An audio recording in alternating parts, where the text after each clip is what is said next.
अब वक्त आ चुका है जो ट्विटर, फेसबुक और इंस्टाग्राम वगैरह, यूट्यूब पे हमें सवाल भेज रहे हैं आप लोगों के लिए, उनसे बात करने का, उनके सवालात लेने का। पहला सवाल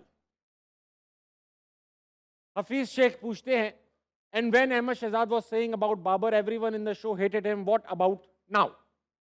अहमद भाई, आपके हक में आवाजें उठ रही हैं जगह जगह से कि जब आपने टीम पे तनकीद की, लोगों ने आप पे तनकीद की, अब लोग जो हैं थोड़े से कह रहे हैं भाई अहमद भाई तो ठीक ही कह रहे मतलब थे। मैं एक बात तो क्लियर कर दूं यार, मुझे कर दे। पर्सनली बाबर आजम से कोई इशू नहीं है। मुझे अभी भी लगता है ये कि वो क्यों कहना पड़ रहा है आपको? ओडीआई के बेस्ट बैट्समैन है पाकिस्तान में। ठीक है। मुझे अभी टेस्ट में और टी20 में आई हैव माई रिजर्वेशंस उनकी अप्रोच पे। मुझे लगता है टेस्ट में भी उनको बहुत ज़्यादा चांसेस मिलेंगे, पूरी बनाने की कोशिश की गई और फिर आप देखिए उनको किस तरह एडजस्ट किया गया। आप ये जो हम देखते हैं कि चौथे पे जाके, पाँचवें पे जाके अगर कोई प्लेयर को आप लेके जाते हैं तो वो सचिन वगैरह तब वहाँ पे गए थे जब उन्होंने बेतहाशा परफॉर्मेंस कर दी थी। लेकिन बाबर आजम को क्योंकि टी20 में बेस्ट पोजीशन होती है, ओपन ज़्यादा ओवर मिलते हैं, उनको वहाँ एडजस्ट किया गया। बेस्ट पोजीशन ओडीआई में होती है वन डाउन, वो वहाँ एडजस्ट हुए। उसके बाद बेस्ट पोजीशन होती है फोरडे में या टेस्ट मैच में नंबर 4 पे, वो वहाँ एडजस्ट हुए। तो जिसमें से मुझे लगता है ओडीआई एक ऐसा फॉर्मेट है जिसको उन्होंने कमांड के साथ खेला है। मुझे अभी भी लगता है कि बाबर आजम को टी20 के अंदर अपने स्ट्राइक रेट पे बहुत ज़्यादा काम करना है ठीक है। और वो ऐसे होगा कि सबसे पहले बाबर को यहाँ से मानना है।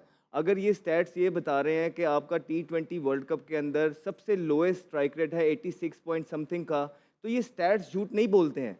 अगर ये सारी चीज़ें बाबर आजम यहाँ से मानेंगे नहीं तो ना तो उनका फ़ायदा होगा ताबिश, ना ही मुल्क का फ़ायदा होगा।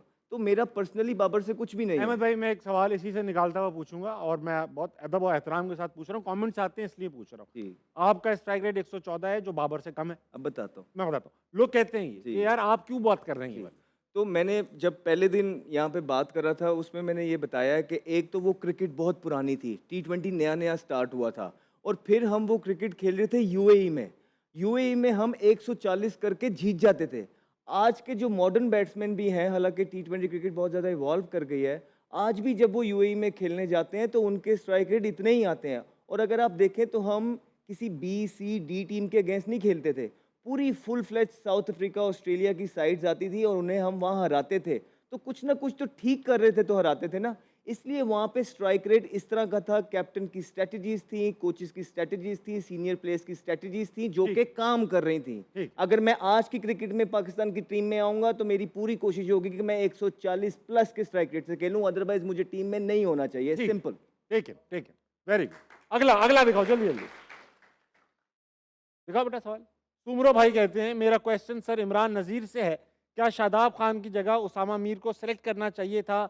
बिग फैन भी हैं आपके।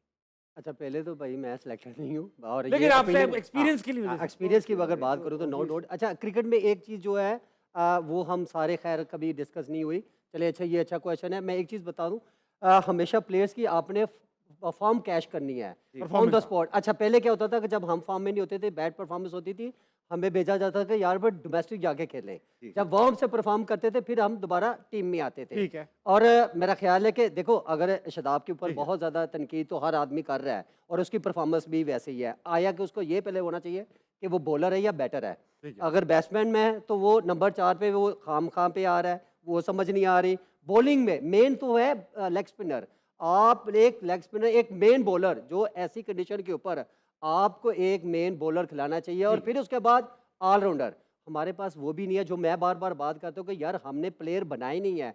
जो मैं एक और ऑफ फील्ड में बात कर रहा था आपसे कि यार सारे प्लेयर का फ्लो मिड विकेट पे है, वो पानी इधर पानी लगा है, हाँ। इधर भी तो खेलना चाहिए था ना। हाँ, सही बात। और देखो, आप जब तक बॉलर को ट्रैप नहीं करेंगे, आपके ऊपर हैवी नहीं होगे। लेके चलो, मैं समझ गया। अपनी ही आज मिसाल दे देता हूँ कि यार मैं जाके बॉलर पे क्यों चार्ज करता था कि मुझे अपनी विकेट की वैल्यू नहीं थी, मुझे विकेट की इतनी वैल्यू थी। टीम को भी पता था कि यार ये बंदा खड़ा रहे तो हमारी टीम वन साइडेड मैच जितवाएगी। और कल देखे ना, कल आपके पास सबसे बड़ी विकेट की वैल्यू इस टाइम कौन सी है? फखर जमान। और भाई किसी को ये नहीं पता कि उधर से लेफ्ट आर्म लगा है मेरे सामने। हाँ, बात आपने बड़ी ठीक की। ठीक है, देखे मेरे सामने ऑफ स्पिनर आ जाए तो भाई मैं कहूँगा कि चल भाई इनू तो 6 दे 6 ही चार्ज करूंगा। ठीक है। बेशक उसमें आप देखें ना, बॉलर भी अच्छा बॉल कर सकते हैं, ट्रैप हो सकते हैं, लेकिन ये क्रिकेट सेंस है कि आपको लेफ्टी के सही सामने है, लेफ्टी ठीक। जब फेस करते हैं तो फिर लेफ्टी बॉलर भी प्रॉब्लम में होता है। अगला। Babar is a great finisher, one day he will finish the, नहीं ये तो गलत बात है यार, ये तो सही बात नहीं है, इससे तो अग्री नहीं करता।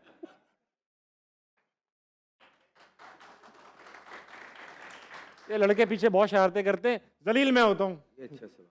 Ask Ahmed Shehzad, are you following Amir and Imaz's route to constantly criticize Babar and company without any sane logic to land back into the team? ये जिक्र कर चुके हैं आप।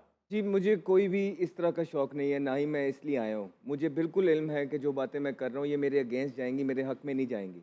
तो अगर आप कह रहे हैं कि मैं वो स्ट्रेटजी यूज़ कर रहा हूँ, नहीं, बिल्कुल नहीं। इनफैक्ट मैं सफोकेट हो गया था, मेरा दम घुटने लग गया था, इस वजह से मैं बाहर निकलने में मजबूर हुआ हूँ। मैं पाकिस्तान की क्रिकेट से इश्क करता हूँ, अपने मुल्क से इश्क करता हूँ, मेरे पास और कोई चॉइस नहीं थी। ठीक है, ओके। इमाम आखिरी सवाल है, टाइम बहुत महदूद रह गया है, सेकंडों में जवाब देना है। Why no one is considering Fakhar Zaman as an opener? क्यों नहीं जा रहे ओपनर? देखें क्योंकि काफ़ी अरसे से फ़खर ज़मान चौथे नंबर पे खेल रहे हैं, बीच में वो 5वें नंबर पे भी खेल रहे थे और फ़खर जब ओपनर कर रहे थे तो कोई बहुत ज़्यादा अच्छी परफॉर्मेंसेज नहीं नहीं थी, दे पा रहे थे। इसी वजह से रिजवान को फिर मिसबाह मगर उल हक न्यूजीलैंड ने के अगेंस्ट बहुत अच्छा खेला था उन्होंने लास्ट वर्ल्ड कप में। हाँ बिल्कुल, वो तो लेकिन देखिए वनडे T20 बिल्कुल डिफरेंट है। वनडे में वो 7 साल से ओपनर कर रहा है और परफॉर्मेंसेज है, 48 की एवरेज है और 90 का स्ट्राइक रेट है, तो वो ऑटोमेटिकली किसी को बोलना नहीं पड़ेगा फ़खर को के लिए। तो it's like very crystal clear के जी बाबर और रिजवान, हाँ बीच में ये आया था कि साइम आए थे, वो इसीलिए आए थे, फ़खर जैसे ही वो प्लेयर है, बट अनफॉर्चुनेटली साइम नहीं हुए, तो इस वर्ल्ड कप में हम दोनों को वो दोबारा बाबर और रिजवान ओपन कर रहे हैं। तो मेरे ख्याल से वो बड़ी अच्छी, मेरे ख्याल से सेट हुआ है चौथे नंबर पे, सही है। तो वो वही इस वक्त लग रहा है कि वो बहुत अच्छा खेल रहा है और उसको खेलने दें। परफेक्ट।